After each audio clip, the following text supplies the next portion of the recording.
Helo a croeso i wasanaeth Pasg Tabern ac Llwyn Hendi ar sianel YouTube.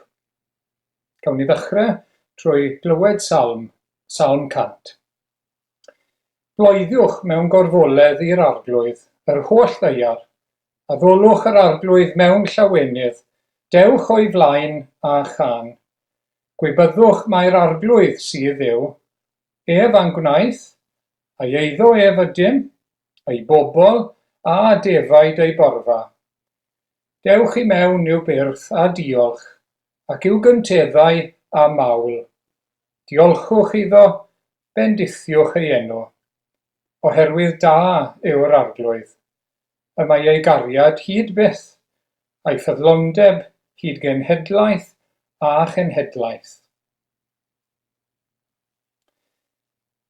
Gawn ni wrando ar ein darlleniad nawr, yn gyntaf o'r Hen Testament, ac Eseia pennod 53, ac yna o'r Testament Newydd, a'r llythyr at yr Rifeiniaid a diwedd pennod 8.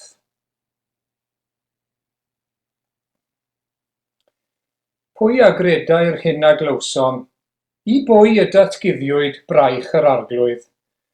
Fe dyfodd o'i flaen fel blaguryn, ac fel gwreiddyn mewn tir sych.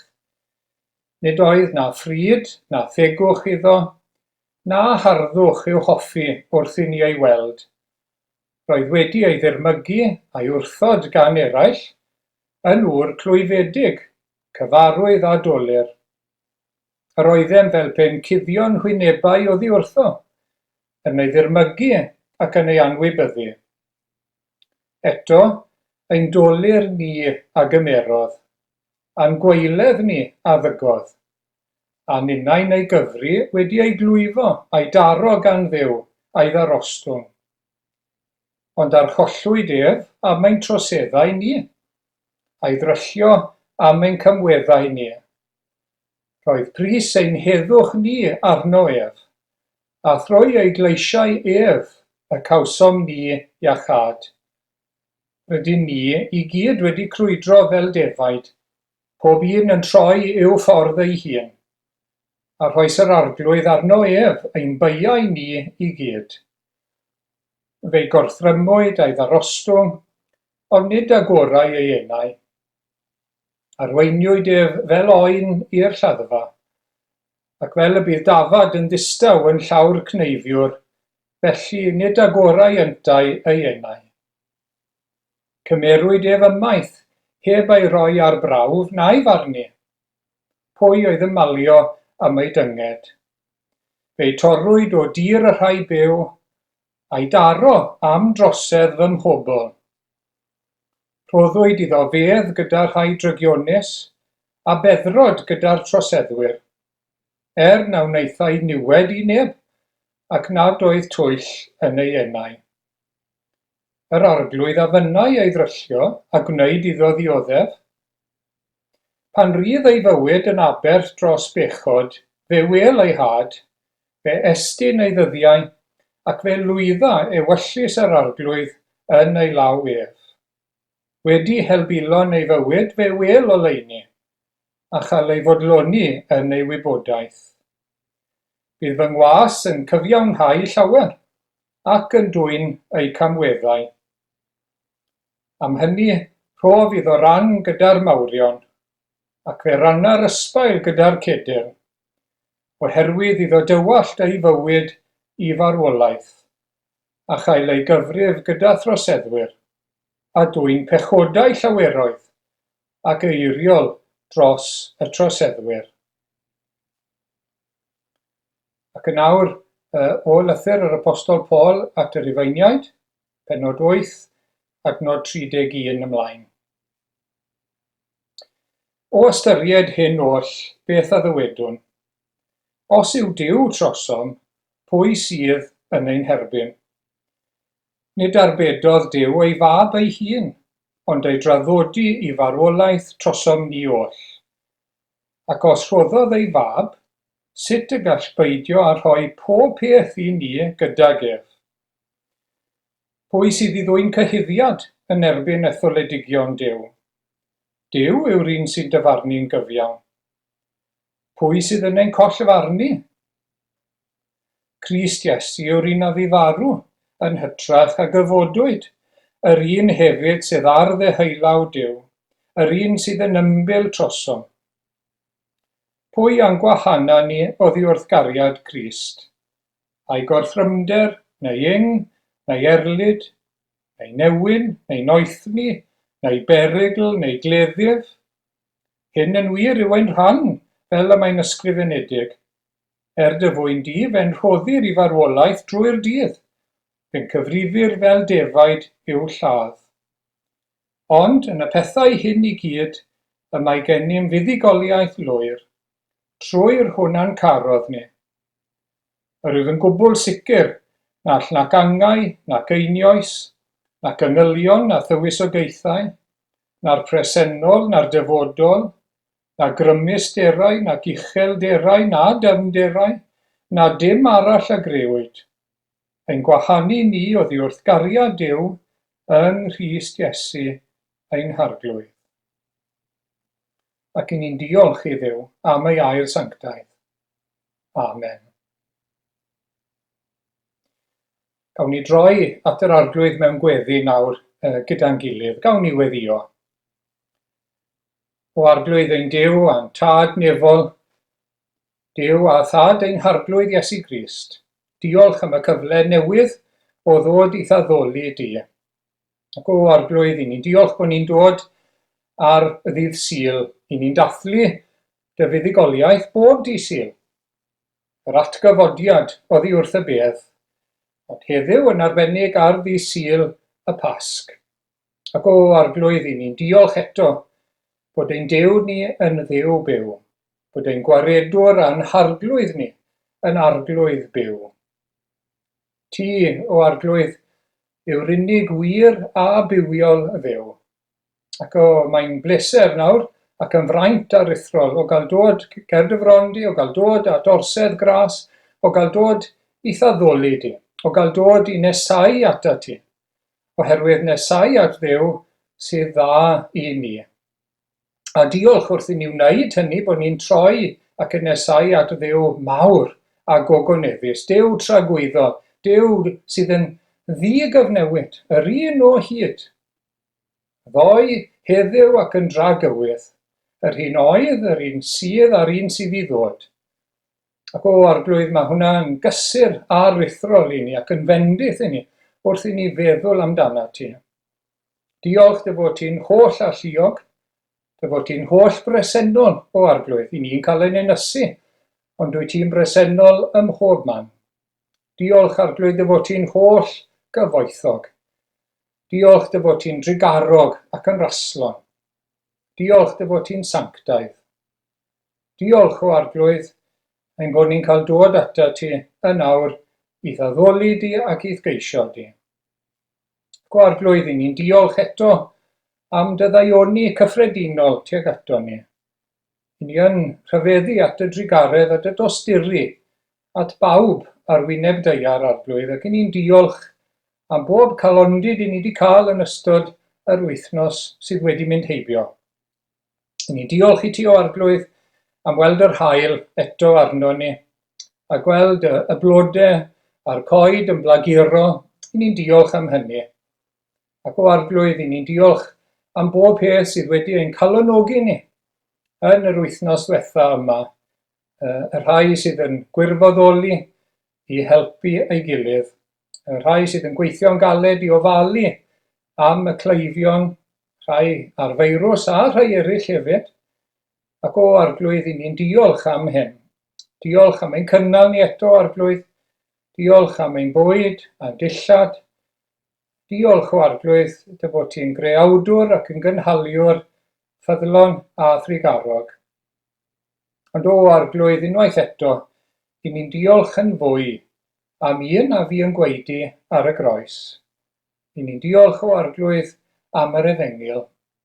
I ni'n sylweddoli bod yr efengil yn canoli ar groes Iesu Grist. Bod Duw wedi ymddangos yn y cnawd, bod e wedi dod i'n plith ni, ond hefyd bod e wedi mynd bob cam i'r groes. Bob cam I farw droson ni ar groes Calfaria. Ac ni wedi clywed nawr bod cosb ein heddwch ni, a pris ein heddwch ni arno ef. A thrwy eidleisio ef ein bod ni yn cael iachad. O, i ni'n diolch Arglwydd am drefn y cadw, am drefn a chybiaeth i ni yn Iesu Grist. Ac o Arglwydd i'n Duw i ni'n sylweddoli mae ti sydd wedi trefnu'r cyfan. Mae'n nid dynion oedd wrth y lliw, ond tu ôl i bopeth oedd yn digwydd ar ddydd Gwener y Groglith a chyn hynny, ti oedd wrth y lliw Arglwydd yn trefnu ffordd i'n hachub ni oddi wrth ein pechod, yn trefnu ffordd i'n cymodi ni, i ddod â ni nôl ata ti dy hun. O, i ni'n diolch Arglwydd. Ac i ni'n diolch yn yr Efengil ac yn Iesu Grist bod ni'n gwybod bod Duw trosom ni, bod Duw o'n plaid ni. O, i ni'n rhyfeddu bod ni newydd allan dy fod ti ddim wedi arbed dy fab dy hun, ond wedi ei draddodi troson ni oll. A gydag ef, byddi di'n rhoi pob peth i ni, pob peth sy'n angen reidio i gael bywyd tragwyddol, pob peth sy'n angen reidio at hapusrwydd tragwyddol yno ti. Ac o Arglwydd, i ni'n diolch bod ni wedi darllen na does dim cyhuddiad ar dy blant di nawr, all neb ein cyhuddo ni. Ger dy fron di na cher bron neb arall, does neb i'n damnio ni yn collfarnu ni, oherwydd bod Iesu Grist wedi ateb droson ni, oherwydd bod e di marw, bod e di atgyfodi i'n cyfiawnhau ni, a'i fod e wedi esgyn i'r nef, a'i fod e'n eiriol trosom ni. O, i ni'n diolch bod ei waith ef, ei fywyd, ei farwolaeth, ei aberth iawnol yn ateb droson ni, yn ateb pob cyhuddiad am byth. Ac i ni'n diolch o Arglwydd. Ac i ni'n diolch oherwydd gwaith Iesu Grist ar y groes, bod yr ysbryd glân wedi dod ar ddydd y Pentecost, ac wedi dod i'n bywydau ni o Arglwydd sy'n credu yno ti. Wedi dod â ffrwyth aberth y groes yn realiti i'n bywyd ni, yn dod â bywyd newydd, yn codi ni gyda'r Arglwydd Iesu i fywyd newydd, i fywyd nefo. Ac o Arglwydd, i ni'n diolch bod ni wedi darllen hefyd, all dim byd, dim ein gwahanu ni oddi wrth gariad Duw. Ni'n diolch am y gwirioneddau mawr yma, beth sydd yn wir amdano ni yn Iesu Grist, beth sy'n wir amdano ni fel Cristnogion, fel credinwyr, bod ni'n wynebu anawsterau, bod ni'n gallu profi salwch, ganableth, bod ni'n gallu profi croesau, a phroblemau, a themtasiynau mawr, a threialon, a rhai yn ein byd ni erledigaeth, yn gweddio dros y rhai sydd yn cael eu herlyd heddi. I ni'n gweddio dros rai fydd yn cyfarfod falle bod hi'n beryglus iawn iddyn nhw heddi i gwrdd yn enw Iesu Grist. Bendithia nhw, nertha nhw Arglwydd a cynnal nhw yw ein gweddi ni. Ac o Arglwydd cynnal ni hefyd yn ein rhan ni o'r byd, ni'n gweddio eto y byddwn ni yn dystiolaeth i ti, y byddwn ni yn halen ac yn oleuni yn y byd. Cadw ni felly yn agos at yr Arglwydd Iesu, cadw'n golwg ni ar Iesu Grist. O Arglwydd, gwna ni fwy tebyg iddo fe. Ac o Arglwydd, i ni wedi darllen hefyd y bydd e'n gweld o ffrwyth ei lafur. Mae wedi marw dros ei bobl ar y groes, ac mae'n heiddi gweld pob un yn dod ata ti. Cy'n gweddio heddiw y bydd rhai o dy bobl di yn dod, y bydd rhagor yn dod at Iesu Grist heddi trwy'r Efengil a trwy waith yr ysbryd glân. Deled y deyrnas o Arglwydd a gwneler dy ewyllus. A derbyn ni nawr wedi maddau ein beiau a'n glanhau ni trwy waed Iesu Grist, derbyn ni yn ei enw ac yn ei haeddiant ac yn ei gyfiawnder ef, ac ar ei ben bo'r goron. Amen. Wel, mae'n testun ni heddiw yn dod o'r ail ddarlleniad, y llythyr at y Rhufeiniaid, pennod 8 ac adnod 32. Nid arbedodd Duw ei fab ei hun, ond ei draddodi i farwolaeth trosom ni oll, ac os rhoddodd ei fab, sut y gall beidio a rhoi pob peth i ni gydag ef. Nawr, mae llawer o gwestiynau yn cael ei gofyn y dyddiau hyn yn naturiol ynglyn â'r coronavirus. Dyma'r math o gwestiynau ni'n clywed ac yn meddwl amdanyn nhw, faint o achosion newydd sydd. Faint sydd wedi colli bywyd erbyn hyn, ac ni'n cael ffigurau ond ni bob dydd. Am faint fyddwn ni'n gorfod cael ein ynysu a'n cael lawr, rhagor. Ac mae rhai cwestiynau, maen nhw'n bwysig iawn, ond maen nhw'n gallu'n digaloni ni. Ond mae yna gwestiynau eraill allan i ofyn, wrth gwrs, ac allan rheini yn fod yn fwy cadarnhaol. Faint o bobl sydd wedi gwella o'r feirws? Wel, tua 95%.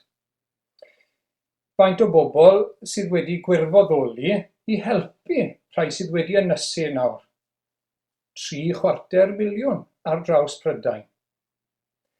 Faint sydd wrthi yn ceisio i gorau i greu vaccin i'r feirws? 35 o gwmnïau trwy'r byd. Mae modd gofyn cwestiynau sy'n rhoi ateb cadarnhaol a chalonogol. A dyna beth i ni'n cael gan yr arglwydd trwy'r apostol Paul yn y darlleniad gawson ni o'r llythyr at y Rhufeiniaid, diwedd pennod 8.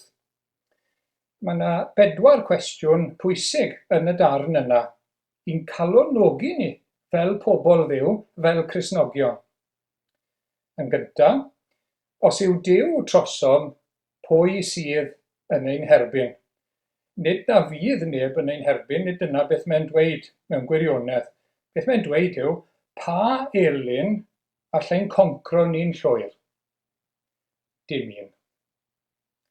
Wedyn ni, nes ymlaen ar ôl y testyn, ar ôl adnod 32, pwy sydd i ddwyn cyhuddiad yn erbyn etholedigion Duw? Ac yn syth ar ôl, pwy sydd yn collfarnu, pwy sydd yn damnio? Yr ateb, wrth gwrs, neb. Mae Crist Iesu yn ateb pob cyhuddiad. Pob cyhuddiad yn ein herbyn ni am ein pechod yn cael ei ateb a'i dawelu. Siwrd hynny, wel yr un sydd wedi marw.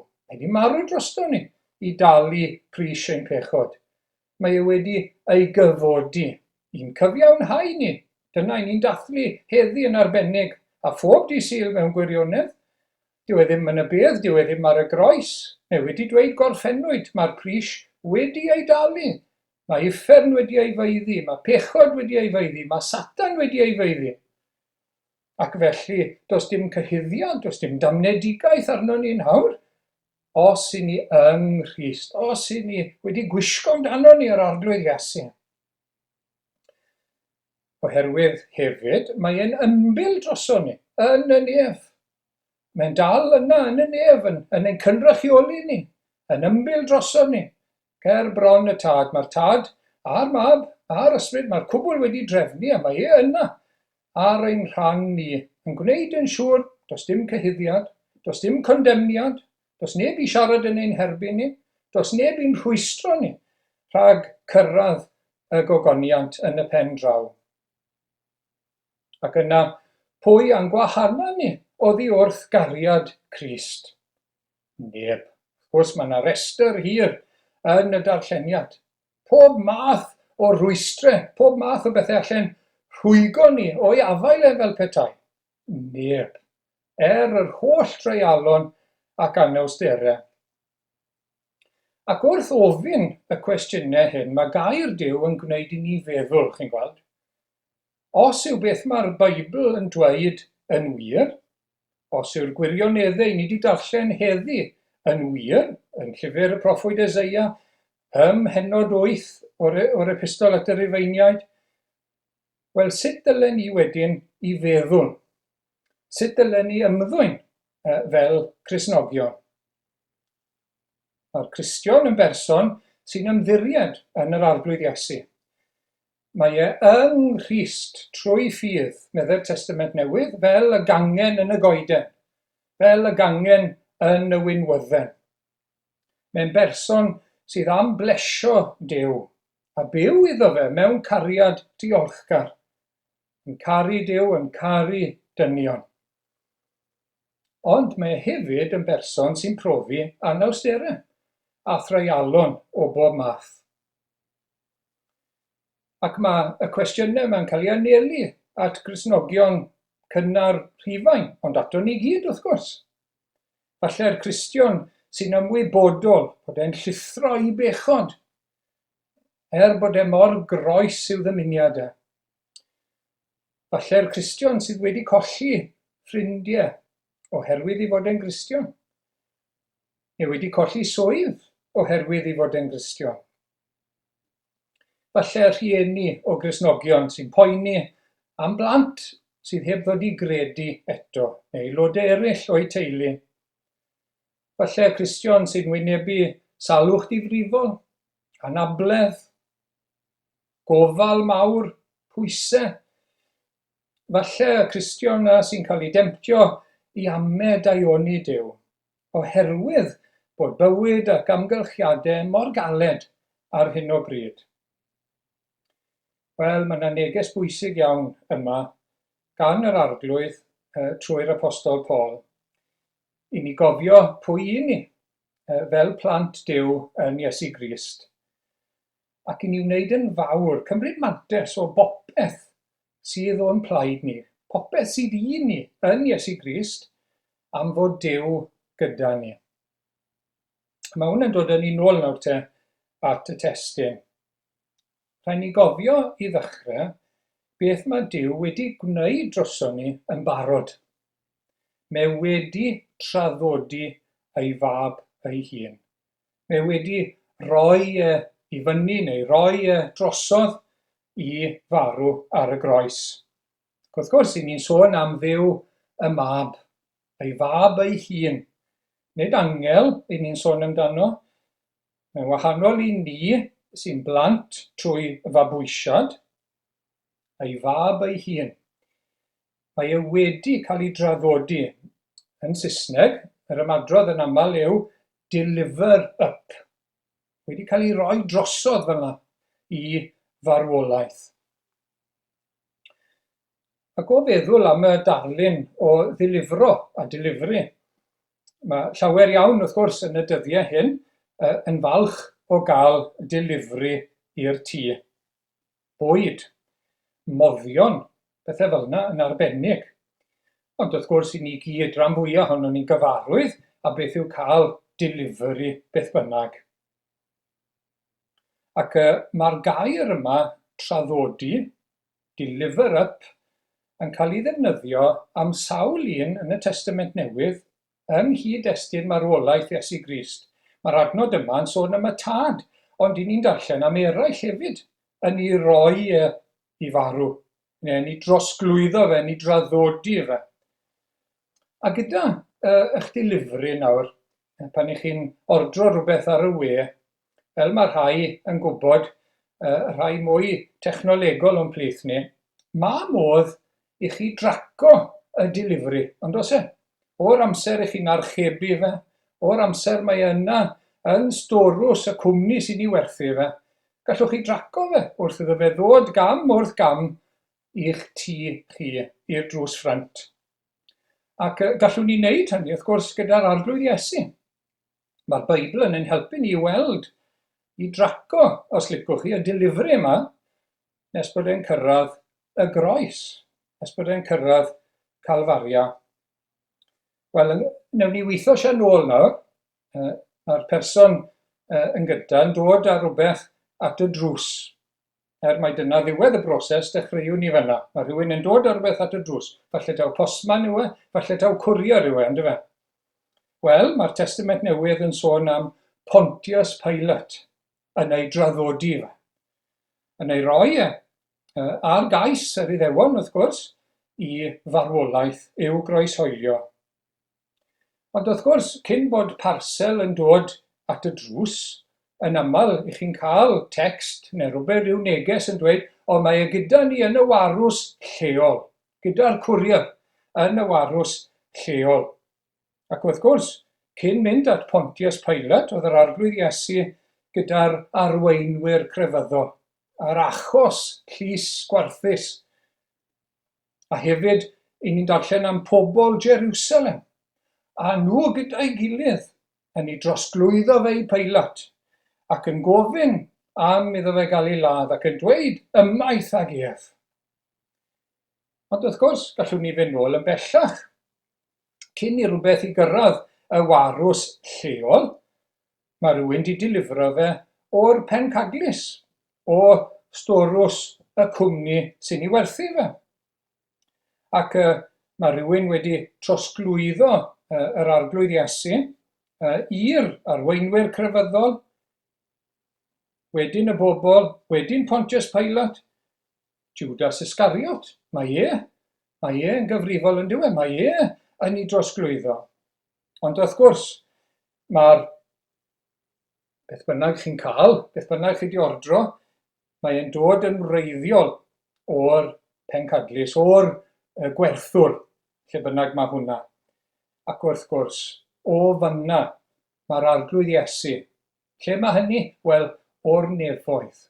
O fanna mae'r cyfan wedi drefnu mewn gwirionedd. Cymrwch i adnod fel hon, Llyfr yr Actau, pennod 2, adnod 23. Yr oedd hwn wedi ei draddodi trwy fwriad penodedig a rhagwybodaeth Duw, ac fe groeso Iaso chwiev drwy law estroniaid a'i ladd. Wel, dyna chi'r darlun fanna mewn un adnod. Oedd na drefniant, oedd e wedi cael ei drefnu o dragwyddoldeb yn y nef, bwriad penodedig a rhagwybodaeth Duw. Ac wedyn ni, oedd dynion, oedd Duw wedi caniatáu i ddynion i wneud ei gwaith drwg, ond oedd e dim ond yn gweithio i mewn ac yn ffito i mewn gyda cynllun mawr Duw, bod ei fab yn mynd i'r groes dros ein pechod ni. Wrth gwrs, yn yr adnod sydd gyda ni'n destun, mae'r tad yn traddodi ei fab i farwolaeth. Ac i ni wedi darllen hefyd, wrth gwrs, yn y darlleniad cyntaf, yn Llyfr y Proffwyd Eseia, rydyn ni i gyd wedi crwydro fel defaid, pob un yn troi i'w ffordd ei hun, a rhoes yr arglwydd arno ef ein beiau ni i gyd. Yr arglwydd yn gwneud hynny, chi'n gweld? Yr arglwydd a fynnau ei ddryllio. Ond, mae'n ni gofio bod yr arglwydd Iesu yn ei roi ei hun. Doedd neb yn ei gymryd heb bod e'n caniatáu. Doedd neb yn ei gymryd yn erbyn ei ewyllys. Ni'n darllen hyn yn y llythyr at y Galatiaid, y bennod gyntaf, yr hwn a'i rhoes ei hun dros ein pechodau ni, i'n gwaredu ni o'r oes ddrwg bresennol, yn ôl ewyllys Duw ein tad. Ac felly, mae Duw y tu ôl i'r cwbl, Duw y tad, Duw y mab, a'r ysbryd glân yn nerthu'r arglwydd Iesu i fynd bob cam i'r groes. Mae Duw wedi gwneud yn siŵr bod y mab wedi ei draddodi, wedi ei ddilifro i'r groes, ac mae'n dweud wedyn drosom ni oll. Hynny yw pob un sydd yn Gristion, pob un sydd yn credu, pobl yr arglwydd. Boed yn iddew o ran cefndir, neu'n genedl ddyn, credinwyr o bob llwyth, gwlad, iaith, cenedl. A dyma chi brawf sicr i chi a fi bore yma o gariad anfeidrol Duw tuag atom ni. Gadewch i ni beidio byth a'i ame. Beth bynnag i ni'n teimlo ar hyn o bryd, beth bynnag i ni'n wynebu ar hyn o bryd, dim ond i ni gofio, yr adnod yma, dim ond i ni gofio Calfaria, a gyda ni brawf o gariad anfeidrol difesur Duw tuag ato ni ei bobl. Heb arbed ei fab ei hun. Nawr, mae'r geiriau hynny yn ein atgoffa ni o hanes Abraham. Falle bod chi'n cofio, gafodd Abraham brawf gan Dduw i offrymu ei unig fab mab yr addewid, y mab oedd wedi aros cymaint amdano fe, Isac, ar fynydd Moria, y mab yr oedd yn ei garu. Ac yn wir, oedd Abraham yn fodlon. Doedd dim rhaid iddo, wrth gwrs, yn y pen draw, doedd Duw ddim eisiau hynny. Ond oedd e yn fodlon. Ac dyma Duw, wrth gwrs, yn ei stopo fe. Ac yn ei fendithio fe, cyhoeddi bendith arno fe. Am ei fod e'n fodlon, peidio a cadw nôl. Peidio ag arbed ei fab. Oedd e'n fodlon. Doedd dim angen i Abraham na neb arall wneud hynny, ond mae Duw wedi gwneud hynny. Mae e wedi rhoi ei fab heb arbed. Ac oedd hyn yn aberth aruthrol i Dduw y Tad. Dyma'i fab annwyl, yr anwylid. Dyma'r un yr oedd yn ei garu o dragwyddoldeb. Nawr, byddech chi'n disgwyl barnwr cyfiawn i beidio ag arbed troseddwr euog. Chi'n disgwyl hynny, wrth gwrs, ni gyd yn disgwyl hynny, ond dyma chi ddarlun o Dduw y barnwr, ond mae'r barnwr hefyd yn dad. Mae ganddo fe unig fab sy'n werthfawr tu hwnt yn ei olwg. Dyw e ddim wedi gwneud drwg na cham a neb eriod. Mae e'n plesio'r tad ym mhob ffordd. Ond mae yna drefniant wedi cael ei wneud rhwngthyn nhw. Maen nhw wedi cytuno bod y mab yn sefyll prawf yn lle ac mwyn ei bobl. Mae yna bobl wedi cael ei addo i'r mab. Mae'n mynd i gael nhw yn eiddo arbennig iddo fe yn ei deyrnas. Pwy oedden nhw? Troseddwyr. Criminals. Pechaduriaid, wrth gwrs. Pobl sydd ddim wedi plesio Duw. Pobl sydd ddim wedi ei garu, ond sydd wedi troi oddi wrtho fe. Ac ar y groes, beth sy'n digwydd? Wel, mae'r barnwr yma yn cyhoeddi dedfryd, sentence. Y ddedfryd oedd nhw'n ei heiddi, y gosb eitha, y tywyllwch eitha, ond ei fab sydd yn ei dderbyn. Cosb sydd yn llym. Does dim arbed, chi'n gweld. Mae'n cael ei weithredu yn llwyr oherwydd ein pechod ni. Dyma ni'n darllen, ni wedi darllen hwn nawr yn Eseia 53. Rhoddwyd iddo fedd gyda rhai drygionus a beddrod gyda'r troseddwyr. Na wnaethai niwed i neb ac nad oedd twyll yn ei enau. Yr arglwydd a fynnau ei ddryllio a gwneud iddo ddioddef. Mae'n brawf sicr o gariad Duw y Tad. Mae'n brawf sicr i ni o gariad Duw y mab hefyd ni. Mab Duw, yr hwn am carodd i, ac a'i rhoes ei hun i farw troso fi. Ac mae pob Cristion yn gallu dweud hynny gyda'r apostol Paul. Mae'n bwysig bod ni'n cofio hyn o hyd, bod e byth yn gadael ein meddwl ni, bod e byth yn cael ei adael i fynd. Cymaint, y fath ffordd mae Duw wedi ein caru ni ei bobl. Ac os yw hyn yn wir, medda'r apostol Paul, mae'n mlaen i ddweud wedyn ni, wel, os yw hynny'n wir, sut y gall beidio a rhoi pob peth i ni gydag ef? Ac mae'n resymu, chi'n gweld, a mae'r ddadl yn mynd o'r mwyaf i'r lleia. Mae unrhyw rodd, neu pob rodd arall, yn llai na'r rhodd o fab Duw. Does dim rhodd fwy all Duw ei roi i ni na mae wedi roi'n barod, sef mab ei fynwes, ei unig anedig fab, a mae wedi ei roi e, mae wedi ei draddodi i farwolaeth drosom ni. Ond dyw Iesu Grist, wrth gwrs, ddim yn rhodd unigol fel petai. Mae cymaint o roddion yn dod gydag ef, cymaint o fendithion yn dod gydag e ac ynddo fe. chi'n gwybod beth yw e weithiau, chi'n prynu rhywbeth falle i'r tŷ, chi'n prynu teclyn i'r tŷ, hwfr falle, neu rhyw beiriant i'r gegin. Ac yn aml iawn, mae yna rhywbeth yn dod gydag e. Mae rhyw attachments ychwanegol i weithio gyda'r peiriant. Ac chi'n cael rhyw gynnig weithio, yndych chi? Free attachments. Mae'r attachments yn dod gydag e am ddim. Nawr, maen nhw werth hyn a hyn, ond maen nhw'n dod am ddim. Nawr, dyn nhw ddim i'w cael heb y prif beth, wrth gwrs. Dyn nhw ddim gwerth heb y prif beth.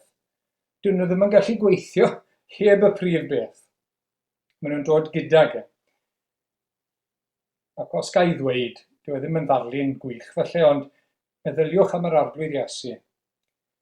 Mae yna restr o fendithion, o roddion gan Dduw sy'n dod gydag e ac ynddo fe. Ac mae'r geiriau hyn yn ein testun ni yn garanti o hynny i ni. Ond mae'n bwysig i ni gofio, dyw'r bendithion, y rhoddion sydd yn Iesu Grist, dyn nhw'n ei gael yn unman arall. Dyn nhw'n ei gael heb Iesu Grist. Nawn nhw ddim gweithio heb yr arglwydd Iesu. Mae'r cwbl ynddo fe. Ac mae Duw yn rhoi i ni gyda'i fab yn rhad. Dyna ystyr y gair yma. Trwy ras, wrth gwrs, am ddim yn yr arglwydd Iesu Grist. Chi'n gweld, unwaith mae rhwystyr ein pechod ni wedi ei symud, mae bendithion Duw, mae bywyd Duw yn siŵr o ddod i fywyd ei bobl. Unwaith i chi wedi symud y dail sydd yn y cafan falle, mae'r dŵr yn llifo trwy'r beipen. Unwaith i chi'n symud y rhwystyr sydd yna, mae'r dŵr yn cael llifo trwyddo. Ac mae'r arglwydd Iesu wedi gwneud hynny ar y groes, chi'n gweld. Fe wedi talu am bechod ei bobl. Fe wedi dweud gorffennwyd. Ac felly mae bendithion Duw, bywyd Duw, bywyd tragwyddol, yn siŵr o ddod. Mae'n garantid o ddod i bobl Dduw, i'w bywyd nhw. Nawr, pwy sydd yn dod ar rhein i ni? Wel, yr ysbryd glân. Oherwydd bod yr arglwydd Iesu wedi cyflawni ei waith ar y groes, yr ysbryd glân nawr yw'r cwriad, fe sy'n dilifro bendithion aberth Iesu Grist i fywyd ei bobl. Rhaid wedi marw drostyn nhw. Wel, shwd mae hynny'n gweithio? Wel, mae'n dod i weithio arno ni, mae'n dod i aros gyda ni. Medde'r Testament Newydd. Ac beth sydd yn dod wedi ni gydag e? Beth yw'r bendithion sydd yn dod? Wel, yn gyntaf, argyhoeddiad o bechod. Oedd yr arglwydd Iesu wedi addo i'w disgyblion, a byddai'r ysbryd glân, y diddannydd arall yn dod, ar ddydd y Pentecost, wrth gwrs, fe ddath e. Ac wedodd e bydd e'n argyhoeddi y byd o bechod, o gyfiawnder ac o farn. Hynny yw, mae angen argyhoeddi person ei fod yn bechadur. Oherwydd mae e'n ddall, dyw e ddim yn ei weld e. Ac os mae yn ei weld e i raddau, mae'n ceisio ei guddio fe, a ceisio wneud rhywbeth i brofi bod e ddim mor ddrwg, a meddwl gallai wneud i fyny amdano fe, ond mae'r ysbryd glân yn dod i'n argyhoeddi ni. Mi ddigwyddodd e ar ddydd y Pentecost. Pan glywodd y bobl neges Pedr, gawson nhw i pigo, i dwys bigo yn eu calon. Beth i ni wedi wneud gyda mab Duw? Beth i ni wedi wneud gyda Duw? A dyna beth sy'n digwydd, a mae hwnna'n fendith aruthrol sy'n gallu dod i ddynion oherwydd aberth Iesu Grist ar y groes. Mae'r ysbryd yn dod a mae'n pigo i ddangos, mae angen gwaredwr arna, mae angen yn achub i o mhechod, ac ni'n gweld cyfiawnder Iesu Grist, wrth gwrs. I ni'n gweld i fod e'n oen di-fai. I ni'n gweld i fod e pwy oedd e. Mab Duw yn fodlon rhoi ei einioes droson ni. Ac i ni'n gweld barn Duw ar bechod ar y groes, barn Duw ar Satan. Felly mae rhaid ni adael ei wersi lle fel petai, mae rhaid ni droi oddi wrtho fe, a dod at yr arglwydd Iesu. A dyna sy'n dod nesaf, i ni'n cael galwad, chi'n gweld? Wrth glywed yr Efengyl, a'r Ysbryd Glân yn galw pobl Iesu Grist. Mae'n galw nhw trwy'r Efengyl. Hynny yw, mae'r Efengyl yn galw, wrth gwrs. Mae gwahoddiad llawn yng Nghrist. Dewch, dewch, a gwahoddiad i ddod ato fe. Mae'n fraint i gael dweud hynny bob amser. Ond yr un pryd, chi'n gweld, gyda pobl Dduw, y rhai sydd wedi dod i gredu, maen nhw wedi clywed llais arall. Nid dim ond llais yr un oedd yn pregethu, llais tu fewn, llais cryfach o lawer. Ac oedd rhaid i fyddhau, oedd rhaid dod wedyn ni at yr arglwydd Iesu Grist. Ac mae yr ysbryd yn arwain pobl yr arglwydd i wisgo Iesu Grist amdanyn nhw, a'i gyfiawnder ef, i wisgo beth mae di wneud drosom ni. Nid i drial dod o flaen Duw yno ni'n hunain, achos mae hynny'n golygu bod ni'n noeth, a'i noethni a'n pechod bydde gyda ni, ond na, mae'n golygu gwisgo Iesu Grist, beth mae di wneud drosom ni, ei fywyd glân, ei aberth yn ein lle ar y groes. Ac i ni'n cael ein cyhoeddi yn gyfiawn wedyn, yn gwbl dderbyniol ger bron Duw. Mae yna ofid yn dos y dyddiau hyn ynglyn â'r PPE, y dillad addas i'r gweithwyr yn y gwasanaeth iechyd yn arbennig. Wel, wrth i ni ddod at Iesu Grist, i ni'n cael gwisg, lle i ni'n cael dod o flaen Duw ac i ni'n gwbl saff. Does na ddim barn i ni o gwbl, mae yna dderbyniad, mae yna groeso trwy Iesu Grist. Ac wedyn ni, does dim collfarnu, does dim condemniad arno ni. I ni ar y ffordd i'r gogoniant, i ni ar y ffordd i fod gyda Duw ac yn debyg i Iesu Grist. Dim condemniad, dim damnedigaeth o gwbl ar y sawl sydd yn ymddiried yn Iesu Grist. Mae hynny'n golygu bod gyda ni heddwch, heddwch gyda Duw. Mae'n golygu bod heddwch Duw yn ein calon ni.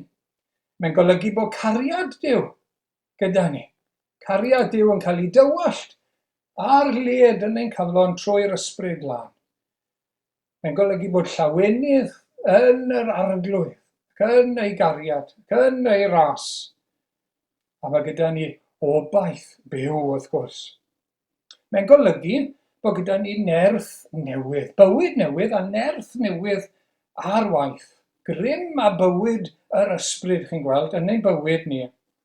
Maen nhw'n dweud ond un o, felly bod chi wedi darllen yn ddiweddar, beth mae rhai pobl wedi wneud yn y gorffennol pan oedd rhyw bla yn y wlad. A mae sôn am Isaac Newton yn dos bod wedi wneud lot o waith yn deall ac yn esbonio ac yn datblygu ei theori am ddisgyrchiant. Yn ystod y pla, oedd ni gadw fe gartre yn yr ail ganrif ar 15. Wel nawr te, mae pechod dyn, mae'n pechod ni fel disgyrchiant, gravity. Mae'n yn tynnu ni lawr, chi'n gweld. Mae'n yn tynnu ni i gyfeiriad dinister, uffern. Mae'n yn tynnu ni bant oddi wrth Dduw. Ond gyda'r Ysbryd Glân, mae nerth newydd yn dod. Wrth i ni gredu, wrth i ni ddod at Iesu Grist, mae yna nerth newydd. A mae'r nerth yma yn ein codi ni lan. Dychmygwch chi bod chi'n mynd mewn balwn air poeth yn dyfa, hot air balwn. Wel, mae hwnna'n gallu'ch codi chi. Beth bynnag am ddisgyrchiant, mae'n gallu'ch codi chi lan. A mae'r bywyd newydd i ni'n cael, wrth gredu yn Iesu Grist, mae'n ein codi ni. Codi ni tuag at Dduw, wrth gwrs. Mae'n ein codi ni i fywyd o garu Duw. A dymuno caru dynion, caru'n gilydd fel credinwyr, caru cymydog, caru gelyn. Yn ein harwen ni i garu Duw trwy fod yn ifydd iddo fe. I fyddhau i'w air, i fyddhau i'w orchmynion, beth bynnag me moyn, i ni moyn. I ni eisiau byw mewn cariad diolchgar i'r arglwydd. I ni eisiau byw fel o'n i'n byw o'r blaen, bywyd oedd yn tynnu lawr, bywyd i'r hunan, bywyd i blesio fi, bywyd oedd yn troi yn gwmpas i, beth o'n i eisiau, a ryw ddiwiau oedd yn y mywyd i. Ond na, bywyd sy'n troi o gwmpas Iesu Grist, bywyd sy'n troi o gwmpas Duw. Bywyd o garu yr arglwydd a charu eraill. A mae yna nerth newydd yn dod i'n codi ni, chi'n gweld, a mae hwnna'n bwysig iawn iawn. Wedyn ni'n cael ein mabwysiadu yn blant i Dduw. Mae'r ysbryd glân yn ein harwain ni i alw Duw yn dad, Abba, gair fel dadi. Mae'n sibrwd yn ein meddwl, mae'n sibrwd yn ein calon am bod ni'n blant i Dduw, bod ni'n blant yn ef trwy dderbyn Iesu Grist, ac mae'n dad perffaith. Mae'n drigarog, mae'n gariadlon, mae'n ein disgyblu ni, mae'n gadael i ni wynebu rai pethau, ond mae'n wastod gyda ni. Mae beth yn ein gadael ni yn amddifad, mae gyda ni bob amser. Yn ein perthynas ni ar arglwydd, yn ein perthynas ni ar arglwydd Iesu nawr, i ni'n cael blaendal o'r nefoedd, medda'r Testament Newydd, i ni'n cael deposit o'r nef. Cyn hir, wrth gwrs, bydd gyda ni atgyfodiad y corff, byddwn ni gyda'r arglwydd yn barhaus, ond ni'n cael deposit nawr yn ein perthynas ag nawr, ar y ddaear. O ddydd i ddydd, beth bynnag i ni'n mynd trwyddo. Ac wedyn ni, mae popeth materol sydd ei angen arno ni yn cael ei addo. Ein anghenion ni, cofiwch, nid moethau, nid bod ni'n mynd i fod yn mwyaf cyfoethog yn y byd, ond beth sydd ei angen arno ni. Y bwyd a dillad, ac angen rheidiau bywyd sydd rhaid i ni gael. A mae hyn i gyd, gweitha, colledion, croesau, brwydrau ysbrydol, erledigaeth i rai, anawsterau, temptasiynau. Ryw ddydd fe welwn ni, chi'n gweld, ni sy'n Gristnogion nawr, fe welwn ni nad oedd dim byd, dim, allai ychwanegu at ein hapusrwydd tragwyddol wedi cael ei gadw oddi wrthyn ni gan Dduw. A popeth ar gyfer ein hapusrwydd tragwyddol ni yn yr arglwydd i ni. Mi welwn ni hefyd bod dim byd allai dynnu bant o'n hapusrwydd ni wedi cael ei gadw oddi wrthon ni. Felly, beth allwn ni weid? Wel, fel wedodd yr arglwydd Iesu, peidiwch â phryderu. Paid â phryderu, Gristion annwyl, ti sy'n un o braidd yr arglwydd Iesu Grist. Mae popeth, pob bendith nefol ar gael i ti yn Iesu Grist. Does dim condemniad am dy bechod. Am dy fod ti yng Nghrist, cofia, dy fod ti yng nghlwm ei gariad am beth. Wyt ti'n blentyn, wyt ti'n etifedd yn ef, pob gras sydd i gael, a'r gogoniant sydd i ddod. Felly, wyt ti eisiau mwy o dangnefedd heddi nawr? Gofyn, gofyn. Wyt ti eisiau mwy o gariad yr arglwydd yn dy galon i weithio allan at eraill? Gofyn. Wyt ti eisiau mwy o nerth yr ysbryd i garu'r arglwydd yn well? Caru'n gilydd yn well? I wasanaethu? Gofyn, gofyn. Gofyn am gael dylenwi ar ysbryd glân bob dydd. Does dim limit sawl gwaith i ni'n cael gofyn, na beth i ni'n cael gofyn amdano. Gadewch i ni gofio fod pob rheswm gyda ni fel pobl yr arglwydd i lawenhau bob amser yn yr arglwydd. Llawenhewch yn yr arglwydd bob amser. Mae'r Apostol Paul yn ei ddweud yn ddwywaith yn dweud, llawenhewch, dwi'n dweud y to. Mae am i ni fod yn fwy na choncwerwyr, cael buddigoliaeth lwyr, trwy lawenhau yn yr arglwydd, trwy wybod am ei gariad yn ein bywyd ni, am ei ras yn ein cynnal ac yn ein nerthu ni, trwy bopeth sydd yn dod. Nawr, i'r sawl sydd yn gwrando bore yma, ac falle ddim yn Gristion eto, heb ymddiried eto yn yr arglwydd Iesu, wyt ti'n gallu gweld pa mor wag yw bywyd heb Iesu Grist, ac felly heb Dduw? Beth am droi at yr arglwydd heddiw? Beth am gredu ynddo fe nawr? Beth am wisgo yr arglwydd Iesu amdana ti. I ni yn diolch i'r arglwydd am y cwestiynau, ni'n diolch iddo fe am ei air bendigedig. Pob bendith i chi ac ar ei ben bo'r goron. Amen.